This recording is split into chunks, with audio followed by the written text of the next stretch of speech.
좋아요와 구독하기는 보시의 공덕입니다. 공포의 야차녀 하리티.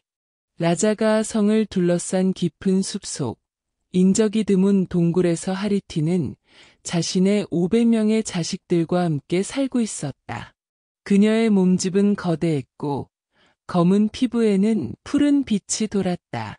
길게 늘어진 머리카락은 바람에 날리면 독사처럼 꿈틀거렸고 입안에는 날카로운 송곳니가 두 줄로 늘어서 있었다.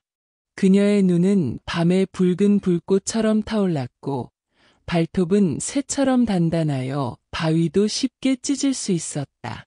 하리티는 자신의 자식들을 극진히 사랑했다. 그들을 위해서라면 무엇이든 할 수 있었고 그들의 배고픔을 채우기 위해 인간 마을의 어린이들을 납치해왔다. 그녀에게는 묘한 모순이 있었다. 자신의 아이들에게는 한없이 자애로운 어머니였지만 다른 이의 자식들에게는 잔혹한 악귀였다. 마을 사람들은 해가 지면 아이들을 집안에 꽁꽁 숨겼다. 하지만 하리티의 초자연적인 힘 앞에서는 어떤 문도, 어떤 자물쇠도 소용없었다. 그녀는 그림자처럼 스며들어 가장 어린 아이들을 선택해 데려갔다. 아이들의 울음소리가 밤하늘을 가르면 부모들은 절망에 빠져 가슴을 치며 울었다. 하리티의 500명의 자식들은 모두 야차족이었다. 그들은 인간의 살을 먹고 피를 마셔야만 생존할 수 있었다. 특히 어린아이의 순수한 생명력은 그들에게 최고의 양식이었다. 하리티는 매일 밤 사냥을 나가야 했고 그녀의 자식들이 많아질수록 더 많은 인간 아이들이 필요했다. 그녀는 자신만의 사냥 방식을 가지고 있었다. 먼저 마을을 정찰하며 가장 건강하고 순수한 아이들을 골라냈다. 그리고 깊은 밤 부모들이 잠든 사이에 요술을 부려 아이들을 잠들게 한 후 조용히 데려갔다. 때로는 아이들을 유혹하기 위해 아름다운 여인의 모습으로 변신하기도 했다. 하리티의 동굴에는 수많은 아이들의 뼈가 쌓여 있었다. 그녀는 자신의 행위에 대해 전혀 죄책감을 느끼지 않았다. 자연의 법칙에 따라 강한 자가 약한 자를 잡아먹는 것이 당연하다고 생각했다. 무엇보다 자신의 소중한 자식들을 지키기 위해서라면 무엇이든 할 수 있다고 믿었다. 라자가 성의 백성들은 점점 절망에 빠졌다. 밤마다 아이들이 사라지고 아무도 하리티를 막을 수 없었다. 용감한 전사들이 그녀를 찾아 나섰지만 돌아온 자는 아무도 없었다. 마을의 현자들이 온갖 주문과 부적을 만들어 보았지만 하리티의 마력 앞에서는 무력했다. 부모들은 밤마다 아이들을 품에 안고 잠들었지만 아침이 되면 텅 빈 품만 안고 있을 뿐이었다. 어떤 어머니는 아이를 잃은 슬픔에 미쳐버렸고 어떤 아버지는 절망에 빠져 스스로 목숨을 끊기도 했다. 마을 전체가 깊은 슬픔과 공포에 잠겨 있었다. 왕실에서도 이 문제를 해결하기 위해 온갖 노력을 기울였다. 현상금을 걸고 용병들을 고용했고 다른 나라의 마법사들을 불러들이기도 했다. 하지만 하리티는 여전히 밤마다 나타나 아이들을 데려갔다. 사람들은 점점 절망에 빠져갔고 일부는 마을을 떠나기 시작했다. 그때 석가모니 부처님이 라자가아에 도착하셨다. 부처님은 중림정사에 머물며 설법을 하셨는데 사람들은 하리티의 공포에 떨고 있었다. 부처님께서는 이 이야기를 들으시고 깊은 자비심을 느끼셨다. 부처님은 하리티의 행위가 무명과 탐욕에서 비롯된다는 것을 아셨다. 그녀는 자신의 자식들에 대한 애착 때문에 다른 이들의 고통을 보지 못하고 있었다. 부처님은 그녀를 교화하기 위해 특별한 방편을 세우셨다. 어느 날 밤 부처님은 신통력을 발휘하여 하리티의 동굴로 가셨다. 그때 하리티는 사냥을 나가고 없었고 500명의 자식들만 동굴에 있었다. 부처님은 그 중에서 가장 어리고 귀여운 아이인 빙갈라를 데려오셨다. 빙갈라는 하리티가 가장 사랑하는 막내 아들이었다.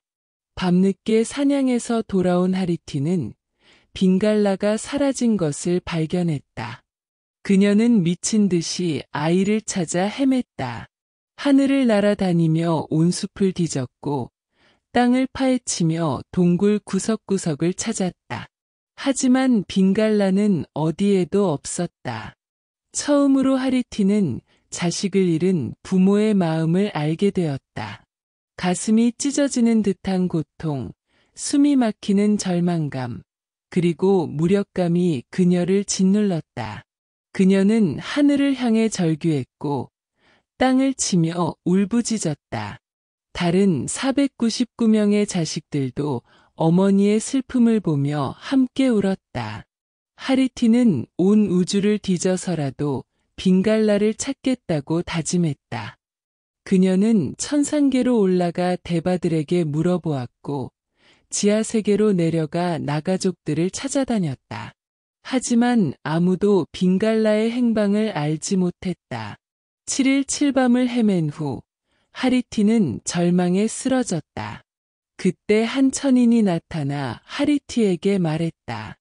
위대한 깨달음을 얻으신 부처님께서 라자가아에 계신다. 아마도 그분께서 내 아이의 행방을 아실 것이다. 하리티는 마지막 희망을 품고 부처님을 찾아갔다. 중림정사에 도착한 그녀는 부처님 앞에 엎드려 울며 빌었다. 세존이시여, 제 아이 빙갈라를 찾아주십시오. 저는 그 아이 없이는 살 수 없습니다. 부처님은 자비로운 눈으로 하리티를 바라보시며 말씀하셨다.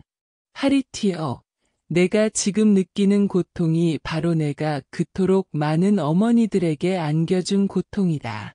너는 500명의 자식 중 하나를 잃고도 이토록 괴로워하는데 하나뿐인 자식을 잃은 어머니들의 마음은 얼마나 아프겠느냐.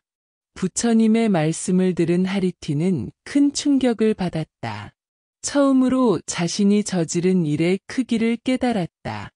그녀는 자신의 자식들에 대한 사랑은 알면서도 다른 어머니들의 사랑은 전혀 생각하지 못했다. 자신의 모성애가 얼마나 이기적이고 잔인했는지 비로소 알게 되었다. 하리티는 부처님 앞에 무릎을 꿇고 참회했다. 세존이시여, 저는 정말 큰 죄를 지었습니다. 제가 느끼는 이 고통을 수없이 많은 어머니들에게 안겨주었습니다. 이제 깨달았습니다. 모든 어머니의 마음은 같습니다. 모든 아이들은 소중한 존재입니다. 부처님은 하리티의 진심 어린 참회를 보시고 빙갈라를 돌려주셨다. 아이를 다시 품에 안은 하리티는 기쁨의 눈물을 흘렸다. 동시에 그녀는 자신이 빼앗아간 수많은 아이들의 생명을 생각하며 깊은 후회의 눈물도 흘렸다. 하리티는 부처님 앞에서 엄숙한 서원을 세웠다. 세존이시여, 저는 이제부터 다시는 아이들을 해하지 않겠습니다. 오히려 모든 어린이들을 제 자식처럼 보호하겠습니다. 앞으로 위험에 처한 아이가 있으면 제가 달려가 지키겠습니다. 부처님은 하리티의 서원을 받아들이시며 말씀하셨다. 하리티여, 너의 참회는 진실하다. 이제 너는 모든 어린이의 수호신이 되어라. 내가 진정으로 뉘우치고 선한 마음을 품는다면 많은 중생들이 너에게 의지할 것이다. 그 순간 하리티의 몸에 변화가 일어났다.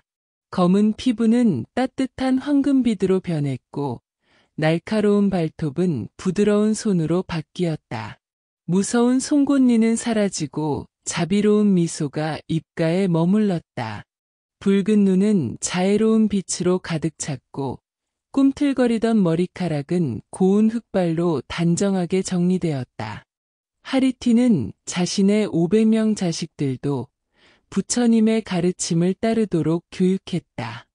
그들은 더 이상 인간을 해치지 않고 대신 선한 일을 하며 살아가기로 했다. 일부는 아픈 아이들을 치료하는 일을 배웠고, 일부는 길을 잃은 아이들을 집으로 데려다주는 일을 했다. 하리티 자신도 완전히 새로운 존재가 되었다.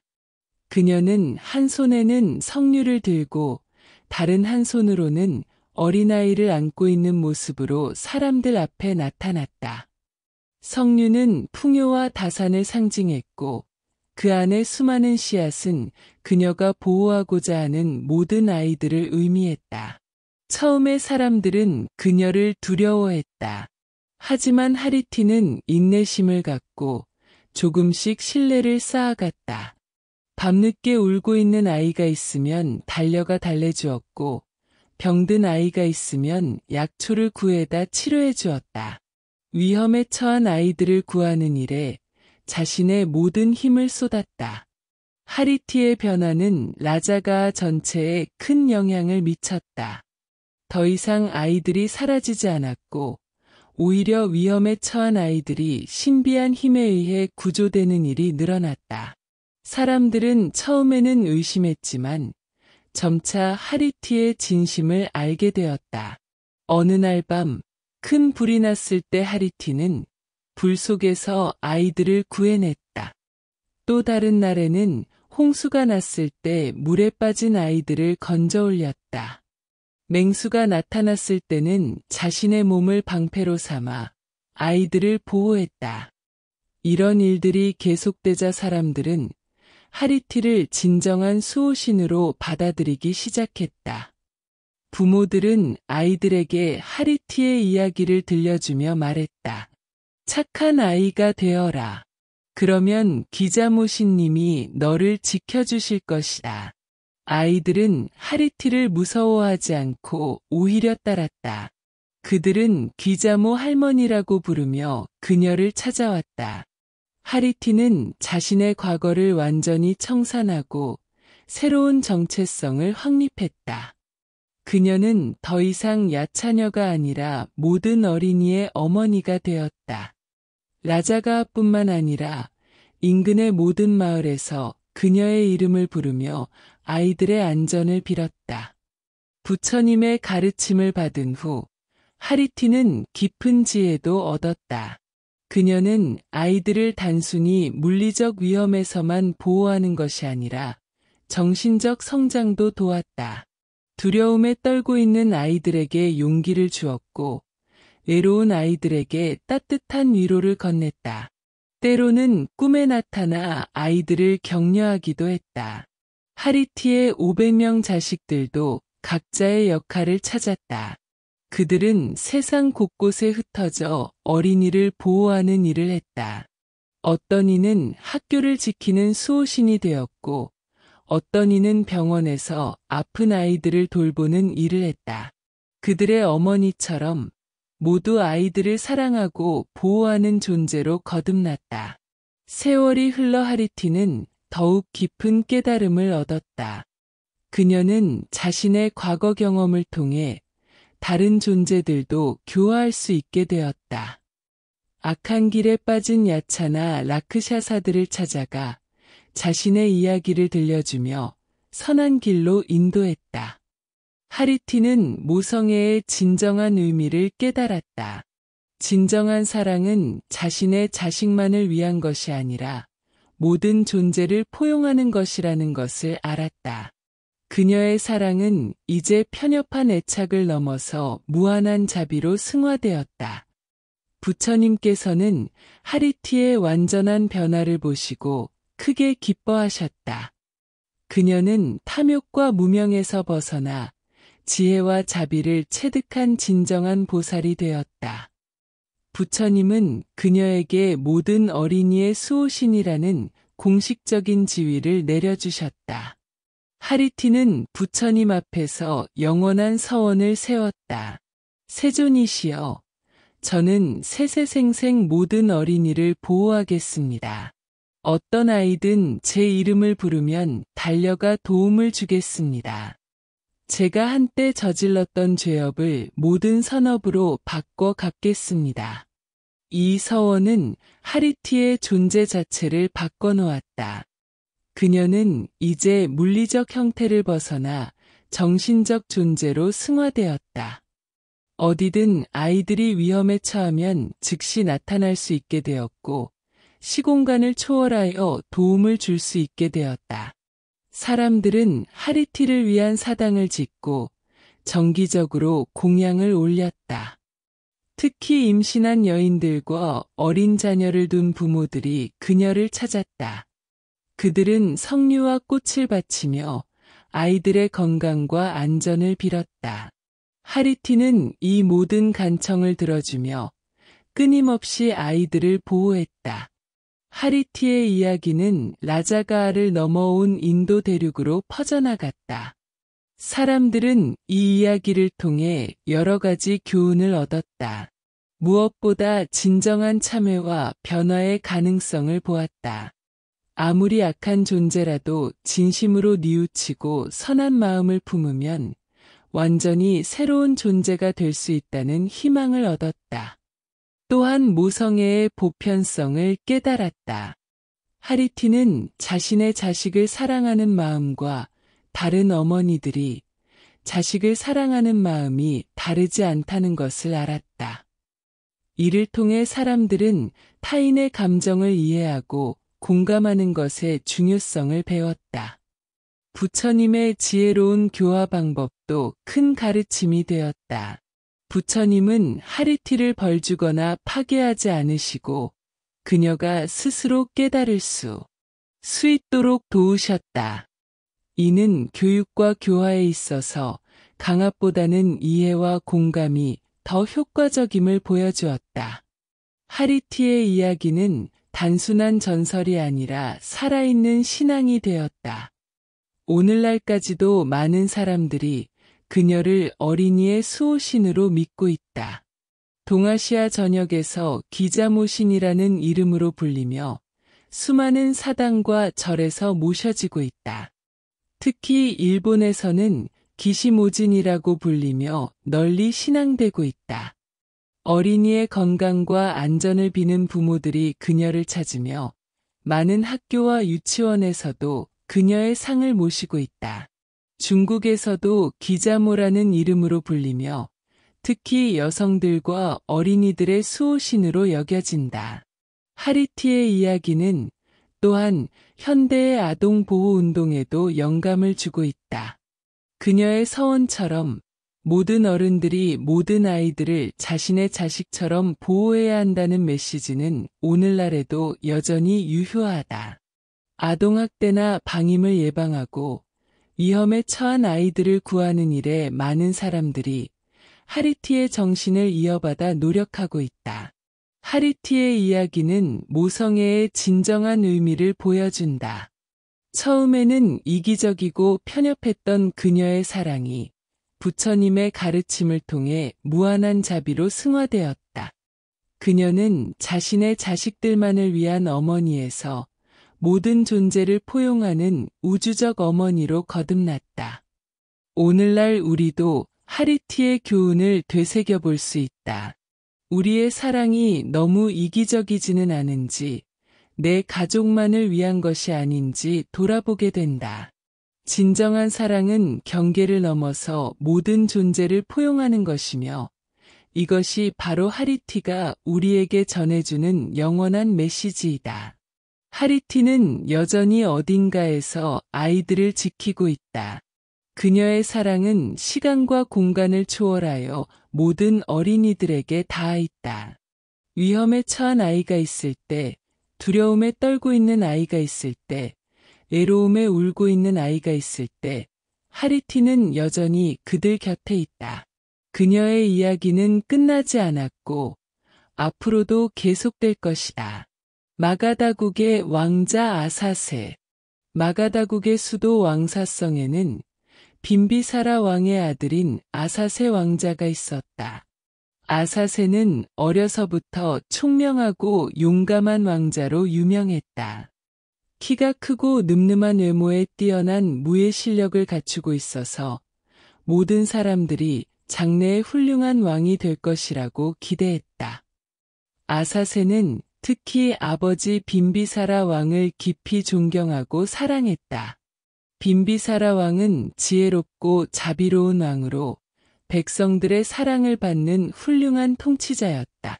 또한 부처님의 독실한 신도이기도 했다. 아사세는 어려서부터 아버지의 이런 모습을 보며 자랐고 자신도 아버지처럼 훌륭한 왕이 되고 싶다고 늘 생각했다.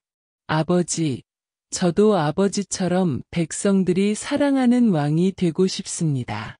어린 아사세가 말하면 빈비사라 왕은 자애로운 미소를 지으며 대답했다.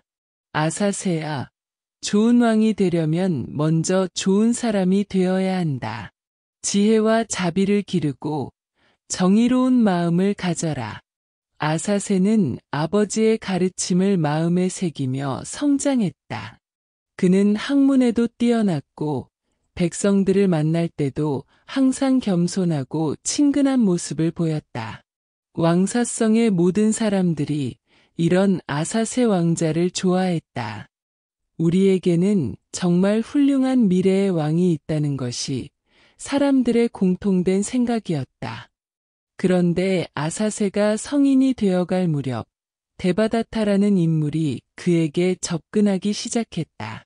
데바다타는 부처님의 사촌이었지만 질투와 야심에 가득 찬 인물이었다. 그는 부처님의 지위를 탐내고 있었고 승가의 지도권을 차지하려고 음모를 꾸미고 있었다. 데바다타는 아사세의 야심을 자극하기 위해 교묘한 접근을 시작했다. 처음에는 아사세의 재능을 칭찬하며 가까워졌다. 왕자님은 정말 뛰어나십니다. 이런 재능을 가진 분이 왜 아직도 왕자로만 머물러 계십니까? 아사세는 처음에는 데바다타의 말을 대수롭지 않게 여겼다. 하지만 데바다타는 포기하지 않고 계속해서 아사세에게 야심을 불러일으키는 말들을 속삭였다. 왕자님의 능력이면 지금 당장 왕이 되어도 충분합니다. 왜 기다리기만 하십니까?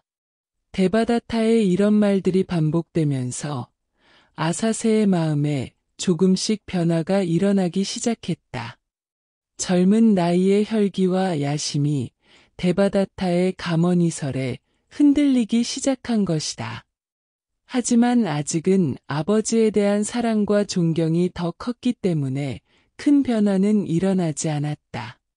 데바다타는 더욱 대담한 계획을 세웠다. 그는 아사세에게 직접적으로 반역을 부추기기 시작했다. 왕자님, 부처님께서는 이미 연로하시니 저에게 승가를 맡기셔야 합니다. 마찬가지로 빈비사라 왕께서도 이제 연로하시니 왕자님이 왕위를 이어받으셔야 합니다. 데바다타는 아사세에게 이것이 자연스러운 순리라고 설득했다. 왕자님, 이것은 반역이 아닙니다. 젊고 유능한 사람이 늙고 무능한 사람을 대신하는 것은 당연한 일입니다. 백성들도 젊고 활력 있는 왕을 원하고 있습니다. 데바다타의 말에는 일리가 있는 것처럼 들렸다. 아사세는 점점 혼란에 빠지기 시작했다. 한편으로는 아버지에 대한 사랑이 있었지만 다른 한편으로는 자신도 훌륭한 왕이 될 수 있다는 자신감과 야심이 자라나고 있었다. 하지만 아버지는 아직 건강하시고 지혜로우십니다.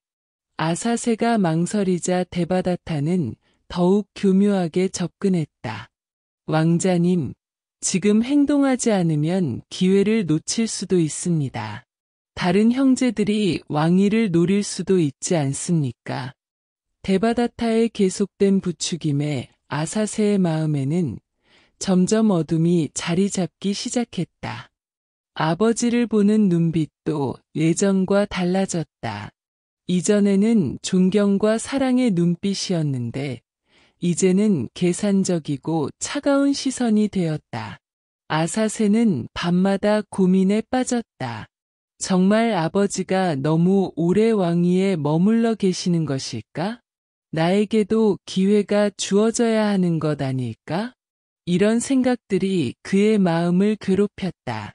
동시에 이런 생각을 하는 자신에 대한 죄책감도 있었다.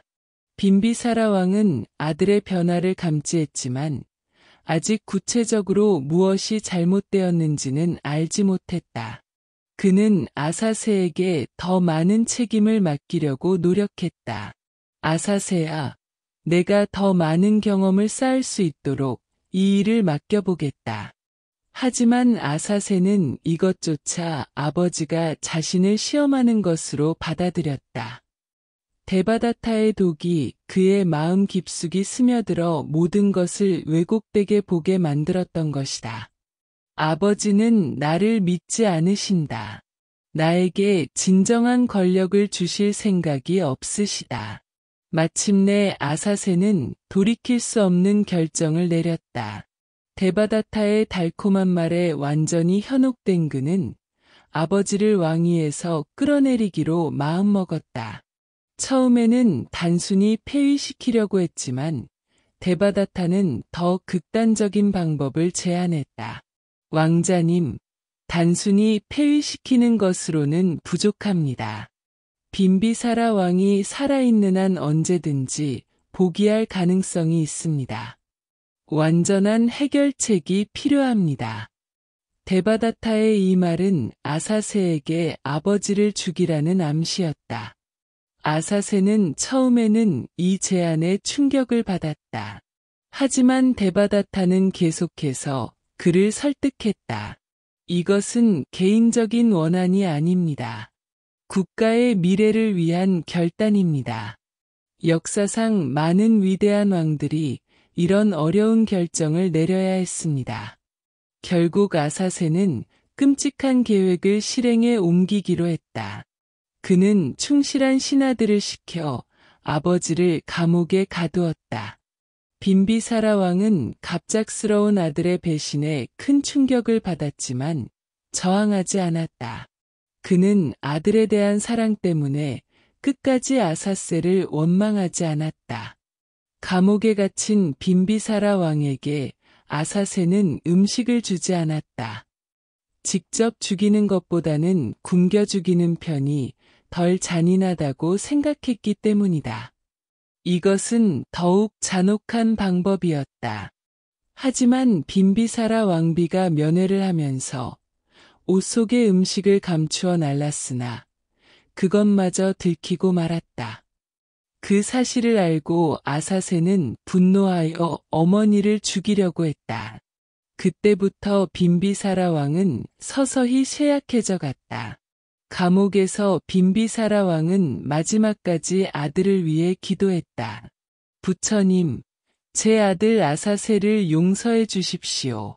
그는 악한 사람들에게 현혹되었을 뿐입니다.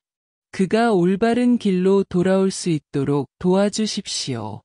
며칠 후 빈비사라 왕은 감옥에서 숨을 거두었다. 마가다국의 위대한 왕이 자신의 아들에 의해 비참한 최후를 맞이한 것이었다. 이 소식이 알려지자 왕사성의 모든 백성들이 슬픔과 분노에 빠졌다. 아사새는 이제 왕이 되었다. 이제 나는 왕이다.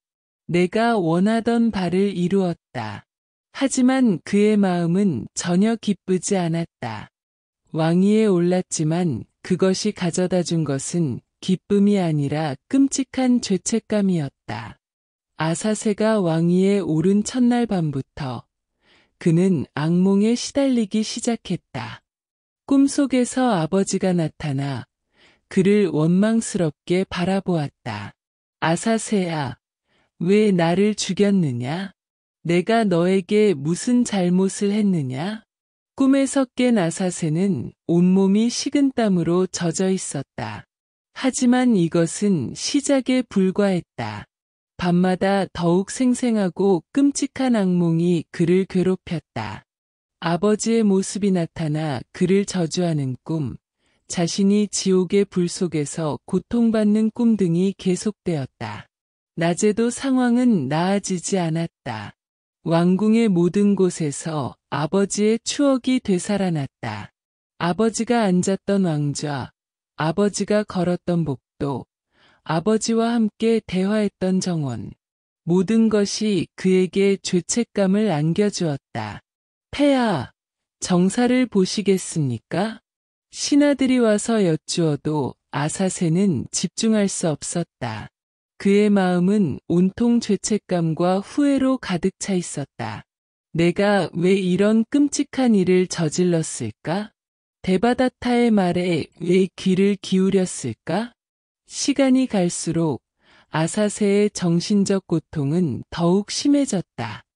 그리고 얼마 후부터는 몸에도 이상한 증상이 나타나기 시작했다.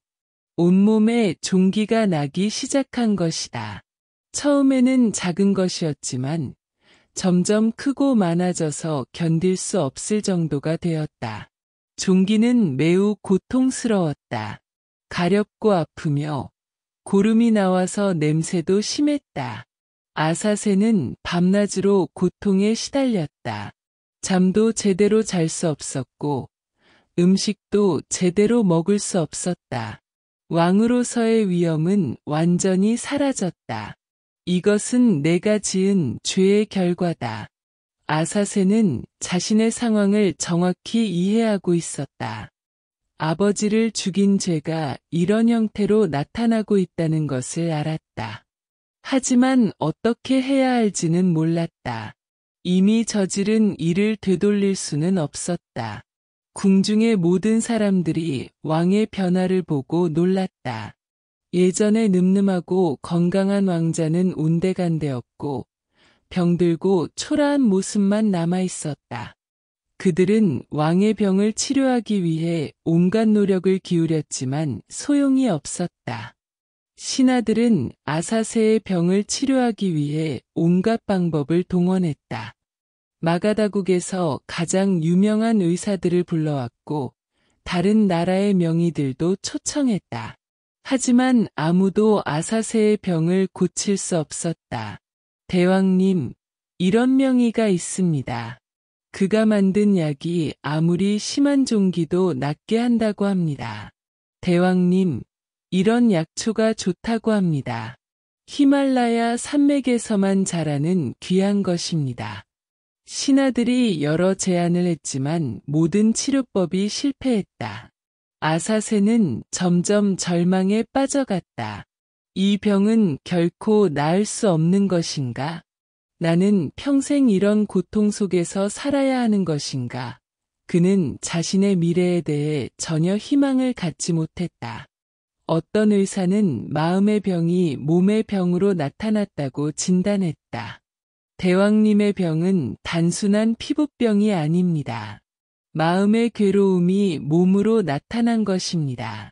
하지만 그도 구체적인 치료법은 제시하지 못했다. 그때 왕실의 주치의인 지바카가 아사새에게 다가왔다. 지바카는 당대 최고의 명의로 부처님과 빈비사라 왕의 치료를 담당했던 신뢰받는 의사였다. 그는 아사새의 상태를 자세히 관찰한 후 중요한 조언을 했다. 대왕님, 몸의 병은 마음의 병에서 옵니다. 지바카의 이 말에 아사새는 주목했다. 다른 의사들도 비슷한 말을 했는데 그렇다면 어떻게 해야 합니까? 대왕님, 마음의 병을 고치려면 진정한 치료사를 찾아야 합니다. 진정한 치료사라니 그게 누구입니까? 아사새가 간절히 물었다. 지바카는 잠시 망설이다가 대답했다. 부처님이십니다. 부처님께 가서 참회하셔야 합니다. 부처님이요? 아사새는 놀랐다. 제가 어떤 얼굴로 부처님을 뵐 수 있겠습니까? 저는 아버지를 죽인 죄인입니다.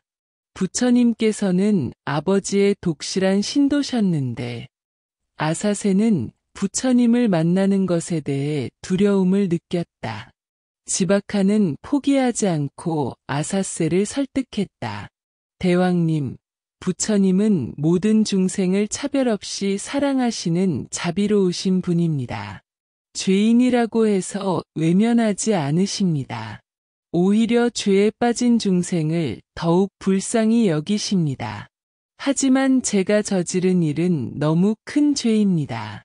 자신의 아버지를 죽인 죄를, 이것을 어떻게 용서받을 수 있겠습니까? 아사세의 목소리에는 절망이 가득했다. 지바카는 부드럽게 대답했다. 대왕님, 바로 그렇기 때문에 더욱 부처님께 가셔야 합니다. 부처님은 어떤 죄라도 진심으로 참회하면 용서해 주십니다. 그리고 죄에서 벗어나는 길을 가르쳐 주십니다. 정말 그럴까요? 정말 저 같은 죄인도 구원받을 수 있을까요? 아사세의 눈에 희미한 희망의 빛이 떠올랐다. 지바카는 확신에 찬 목소리로 대답했다. 물론입니다. 대왕님, 부처님의 자비는 무한하십니다. 아사세는 마침내 결심을 굳혔다. 하지만 대낮에 당당하게 갈 용기는 없었다. 자신의 죄가 너무 크다고 생각했고 사람들의 시선이 두려웠다. 그래서 한밤중에 몰래 부처님을 찾아가기로 했다. 지바카, 오늘 밤 부처님을 찾아가겠소. 아무도 모르게 조용히 준비하시오. 아사세는 500명의 시녀들과 함께 코끼리를 타고 기원정사로 향했다. 시녀들에게는 왕비들의 안전을 위한 야간 순찰이라고 설명했다. 밤하늘에는 보름달이 떠 있었고 은은한 달빛이 길을 비춰주었다. 아사세는 코끼리 등에서 내려다보는 왕사성의 야경을 바라보며 복잡한 심경이었다. 과연 부처님께서 나를 용서해 주실까? 이 끔찍한 죄를 지은 나를. 기원정사로 가는 길은 평소에는 익숙한 길이었지만 이날 밤에는 유독 길게 느껴졌다. 아사세의 마음은 두려움과 희망 사이를 오갔다. 때로는 뒤돌아가고 싶은 충동도 들었지만 지바카의 격려를 받으며 계속 전진했다. 기원정사 근처에 도착했을 때 아사세는 이상한 점을 발견했다. 너무나 조용한 것이었다. 1250명이나 되는 비구들이 머물고 있다는 곳치고는 전혀 소리가 들리지 않았다. 사람이 있는 것 같지 않을 정도로 고요했다. 이상하다. 1250명이나 되는 제자들이 있다는데 소리가 하나도 안 들린다. 아사세는 의심스러워했다. 혹시 함정이 아닐까? 나를 잡으려는 계략은 아닐까? 그는 갑자기 두려움을 느꼈다. 하지만 지바카가 설명해 주었다. 대왕님, 저것이 바로 부처님과 제자들의 위덕입니다. 1250명이 한 곳에 모여 있어도 한 사람의 기침 소리, 코 고는 소리 하나 들리지 않습니다. 모두가 깊은 선정에 들어있기 때문입니다. 아사세는 이 설명을 듣고 경이로워했다. 정말 놀라운 일이다. 이런 일이 가능한가? 그는 부처님과 제자들의 수행력에 대해 새로운 경외심을 느꼈다. 동시에 자신이 얼마나 거룩한 분을 찾아가는 것인지 새삼 깨달았다. 드디어 법당에 들어섰다. 그곳에는 정말로 장엄한 광경이 펼쳐져 있었다. 부처님께서 연꽃자리의 달빛처럼 고요하게 앉아 계셨고 주위에는 1250명의 제자들이 마치 하나의 생명체처럼 조용히 앉아 있었다. 마치 맑은 호수 같구나. 아사세는 저절로 감탄사와 이런 생각이 들었다. 법당 안의 분위기는 평화롭고 신성했다. 그 어떤 소음이나 잡념도 없는 완벽한 정적이 흐르고 있었다. 아사세는 이런 경험이 처음이었다. 부처님의 모습은 특히 인상적이었다. 자비로운 얼굴에는 온화한 미소가 머물고 있었고 그 존재 자체에서 무한한 평화가 느껴졌다. 아사세는 부처님을 보는 순간 자신의 모든 죄가 드러나는 것 같은 기분이 들었다. 아사세는 저절로 경외심이 들어 부처님께 절을 올렸다. 그리고 조심스럽게 한쪽에 앉았다. 500명의 시녀들도 모두 조용히 뒤에 앉았다. 법당 안은 여전히 고요했지만 이제는 아사세의 마음도 조금씩 평화로워지기 시작했다. 한참 동안 침묵이 흐른 후 아사세는 용기를 내어 입을 열었다. 부처님, 저는 큰 죄를 지었습니다. 그의 목소리는 떨리고 있었고 눈에서는 눈물이 흘러내렸다. 어리석고 무지한 탓에 아버지를 해쳤습니다. 저는 자식으로서 해서는 안 될 끔찍한 일을 저질렀습니다. 아사세는 자신의 죄를 숨기지 않고 모두 고백했다. 데바다타에게 현혹된 과정부터 아버지를 감옥에 가둔 일, 그리고 굶겨 죽인 일까지 모든 것을 솔직하게 털어놓았다. 이 죄를 어떻게 갚을 수 있겠습니까? 이미 돌이킬 수 없는 일을 저질렀는데 저 같은 죄인이 어떻게 구원받을 수 있겠습니까? 아사세의 참회는 진심에서 우러나온 것이었다. 그는 변명하지 않았고 자신의 잘못을 솔직하게 인정했다. 부처님께서는 자비로운 눈으로 아사세를 바라보셨다. 그 눈빛에는 비난이나 분노가 전혀 없었다. 오직 무한한 연민과 사랑만이 있을 뿐이었다. 아사세는 이런 부처님의 눈빛을 보며 처음으로 마음의 위안을 느꼈다. 부처님께서는 온화한 목소리로 말씀하기 시작하셨다. 대왕이여, 내가 죄를 깨닫고 참회하는 것 자체가 선한 일이다. 많은 사람들이 죄를 지으면서도 그것을 죄라고 인식하지 못한다. 하지만 너는 자신의 잘못을 정확히 알고 있다. 죄를 숨기거나 부정하지 않고 드러내어 참회하는 자는 계율에서 발전하게 된다. 참회는 죄를 씻어내는 감로수와 같다. 부처님의 말씀에 아사세는 깊은 감동을 받았다. 자신 같은 죄인에게도 희망이 있다는 것을 알게 되었다. 부처님께서는 계속 말씀하셨다. 아사세여, 과거는 바꿀 수 없지만 미래는 바꿀 수 있다. 내가 지은 죄는 분명히 무겁다. 하지만 그 죄를 진심으로 뉘우치고 다시는 그런 일을 하지 않겠다는 마음을 가진다면 그것이 바로 새로운 시작이다. 죄업은 영원하지 않다. 선업으로 악업을 상쇄할 수 있고 지혜로서 무명을 물리칠 수 있다. 너의 참회가 진실하다면 이제부터 선한 왕이 되어 백성들을 위해 살아라. 그것이 내가 지은 죄를 갚는 길이다. 아사세는 부처님의 말씀을 들으며 마음에 새로운 희망이 솟아오르는 것을 느꼈다. 정말 나에게도 구원의 길이 있구나. 부처님께서 나를 완전히 버리지 않으셨구나. 그의 마음에서 절망이 사라지고 희망의 빛이 비치기 시작했다. 부처님께서는 아사세를 위해 특별히 삼위과경을 설해주셨다. 이는 수행의 단계와 그 결과를 체계적으로 설명한 경전이었다.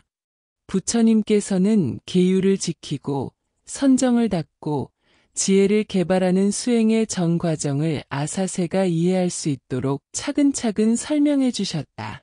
먼저 계율을 지켜야 한다. 계율은 마음을 정화하는 기초이다.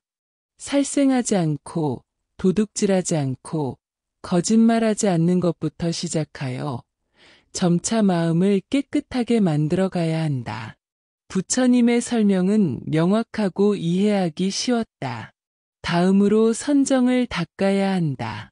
마음을 한 곳에 집중하여 번뇌와 망상을 제거하는 것이다. 이를 통해 마음의 평화를 얻을 수 있다.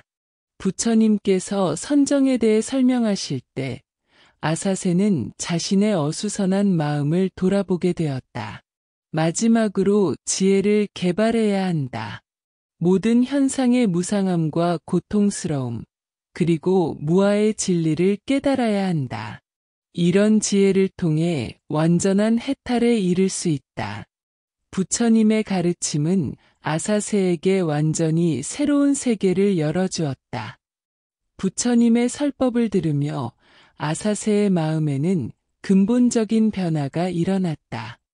지금까지 자신이 얼마나 어리석었는지, 데바다타의 말에 현혹되어 얼마나 큰 실수를 했는지 명확히 깨달았다. 동시에 앞으로 어떻게 살아야 할지에 대한 방향도 보이기 시작했다. 부처님, 저는 이제 깨달았습니다. 제가 왕위에 대한 욕심 때문에 아버지를 해쳤지만 진정한 왕은 백성을 섬기는 사람이라는 것을 알겠습니다. 아사세의 고백은 진심에서 우러나왔다. 그리고 저는 지금까지 잘못된 길을 걸어왔지만 이제부터는 부처님의 가르침을 따라 올바른 길을 걷겠습니다.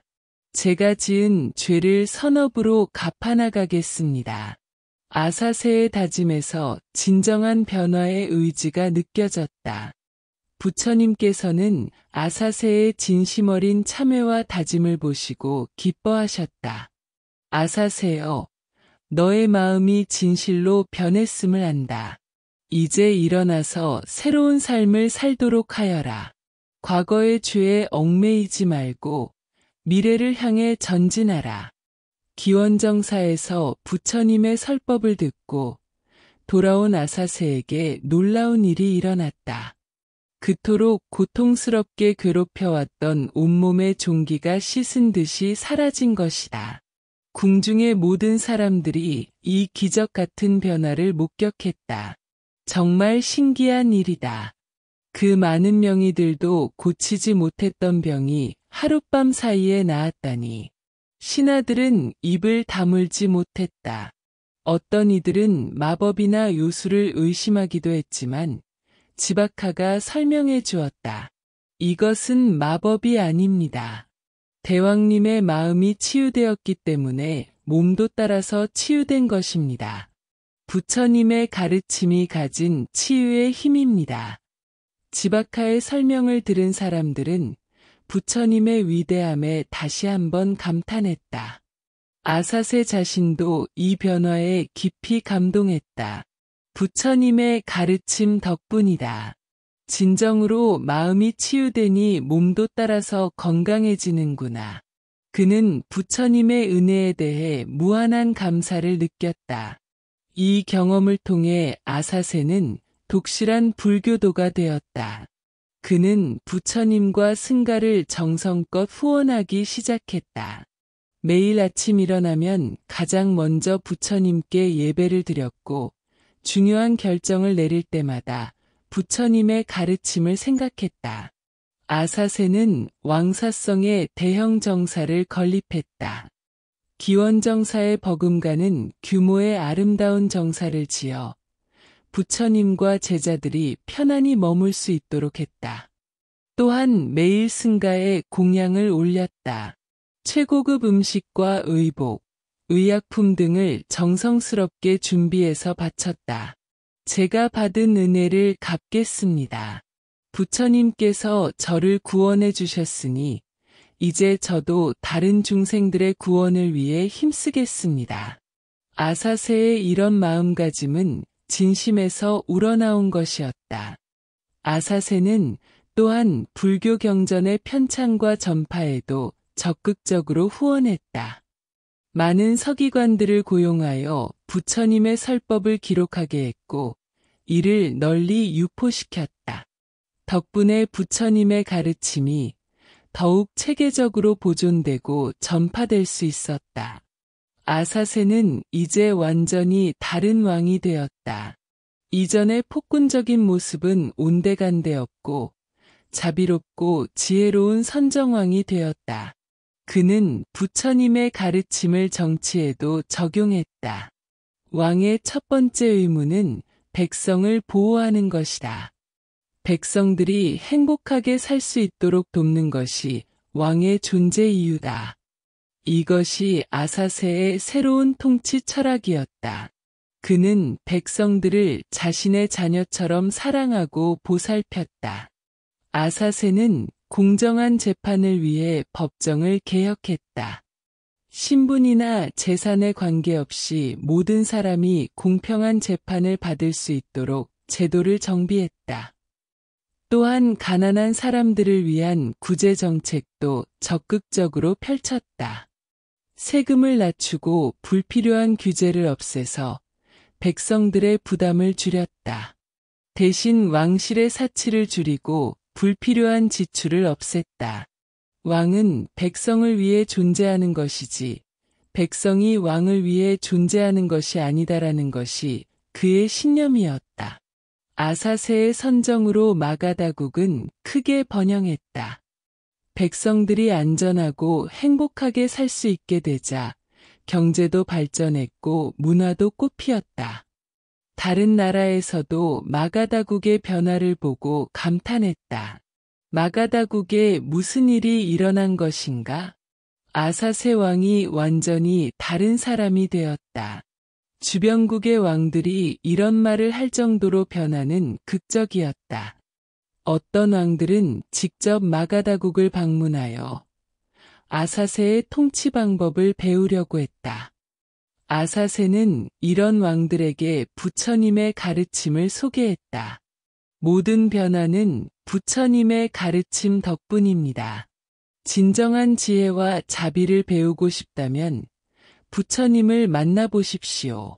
이렇게 해서 불교가 다른 나라로도 전파되는 계기가 되었다. 마가다국 내에서도 불교는 크게 발전했다. 아사세의 후원으로 많은 정사가 건립되었고 부처님의 제자들이 각지에서 설법할 수 있게 되었다. 백성들도 부처님의 가르침을 듣고 마음의 평화를 얻었다.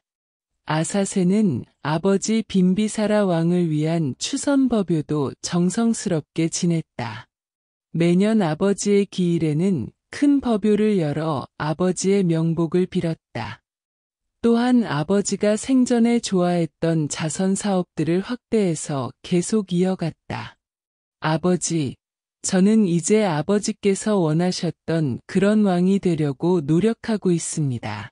비록 늦었지만 아버지의 뜻을 받들어 백성들을 사랑하고 보살피겠습니다. 아사세는 아버지의 무덤 앞에서 이렇게 다짐했다.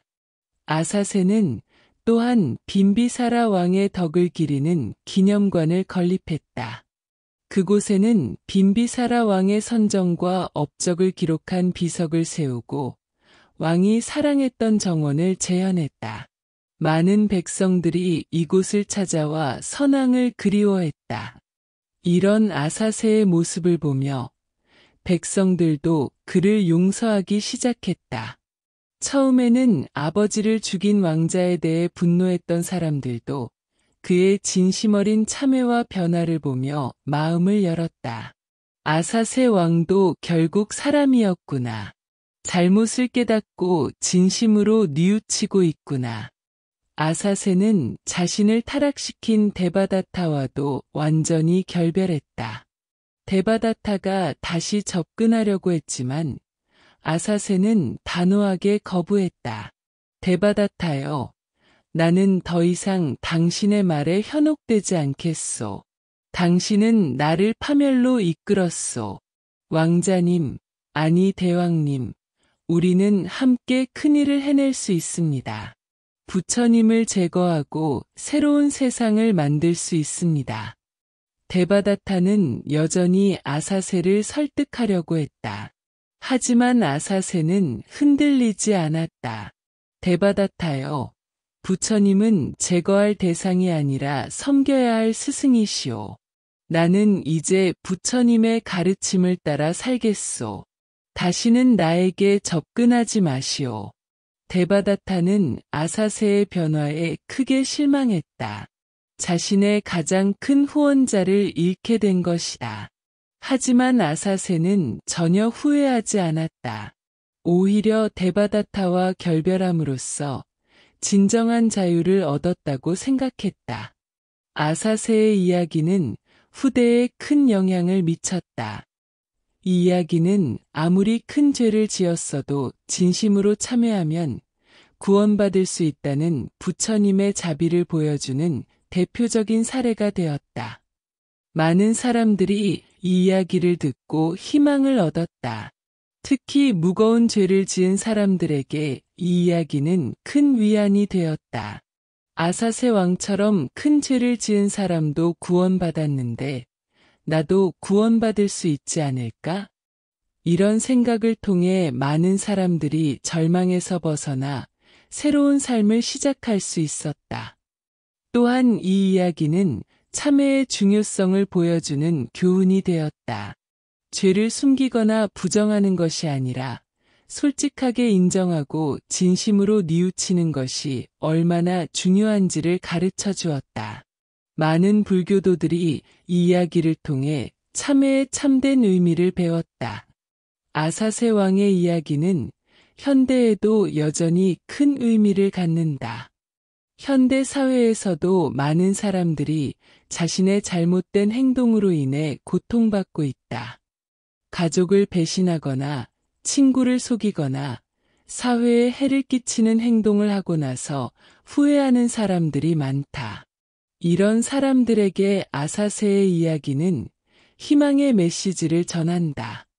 과거의 잘못은 바꿀 수 없지만 진심으로 뉘우치고 새로운 삶을 살려고 노력한다면 언제든지 새 출발할 수 있다는 것이다. 또한 이 이야기는 리더십에 대한 교훈도 준다. 진정한 리더는 자신의 잘못을 인정할 줄 알고 그 잘못을 바로잡기 위해 노력하는 사람이다. 아사세가 보여준 것처럼 겸손한 마음으로 참여하고 변화하려는 의지를 가진 리더만이 진정으로 사람들의 존경을 받을 수 있다. 아사세 왕의 이야기는 참회와 용서의 힘을 보여주는 불멸의 이야기이다. 아무리 큰 죄를 지었어도 진심으로 뉘우치고 변화하려는 의지를 가진다면 새로운 삶이 가능하다는 것을 보여준다. 부처님의 무한한 자비는 그 어떤 죄인도 포기하지 않는다. 설령 자신의 아버지를 죽인 극악한 죄를 지었다 하더라도 진정한 참회 앞에서는 용서와 구원의 길이 열린다. 이것이 바로 부처님 가르침의 핵심이다. 현대를 살아가는 우리도 아사세 왕의 이야기에서 큰 교훈을 얻을 수 있다. 과거의 잘못에 얽매여 절망하지 말고 진심으로 참회하며 새로운 삶을 시작하는 용기를 가져야 한다. 그리고 다른 사람의 잘못도 너그럽게 용서할 줄 아는 마음을 길러야 한다. 아사세 왕이 아버지를 죽인 죄인에서 자비로운 선정왕으로 변화했듯이 우리도 언제든지 변할 수 있다. 중요한 것은 변화하려는 진정한 의지와 그것을 실천하려는 꾸준한 노력이다. 아사세 왕의 이야기는 이런 희망과 용기를 주는 영원한 등불이다. 보시, 행복한 삶의 비밀. 부처님께서 가르치신 보시의 공덕은 단순한 종교적 교리가 아니라 인간 행복의 보편적 원리를 담고 있습니다. 현대 과학 연구와 무수한 사람들의 경험이 증명하듯 보시는 주는 이에게도 받는 이에게도 깊은 기쁨과 변화를 가져옵니다. 보시는 주는 것이 받는 것보다 더 큰 축복이라는 역설적 진리를 가르쳐 줍니다. 우리가 나눌수록 우리는 더 풍요로워집니다. 우리가 베풀수록 우리는 더 많이 받습니다. 우리가 보시할수록 우리의 내면은 더 평화롭고 행복해집니다. 현대를 살아가는 우리에게 보시의 가르침은 그 어느 때보다 소중합니다. 경쟁과 소비, 개인주의가 강조되는 사회에서 보시는 우리에게 연결과 공동체, 상호 의존성의 중요성을 일깨웁니다. 부처님께서 열거하신 보시의 수많은 공덕들, 건강, 아름다움, 행복, 인기, 부, 지혜, 평화로운 죽음, 그리고 궁극적으로 깨달음은 모두 하나의 근본적인 진리를 가리킵니다. 진정한 행복은 가지는 것이 아니라 나누는 것에서 온다는 것입니다. 오늘, 바로 지금, 작은 보시의 첫걸음을 내딛어 보세요. 그리고 그것이 가져오는 변화를 지켜보세요. 작은 시작이 큰 변화로 이어질 것입니다.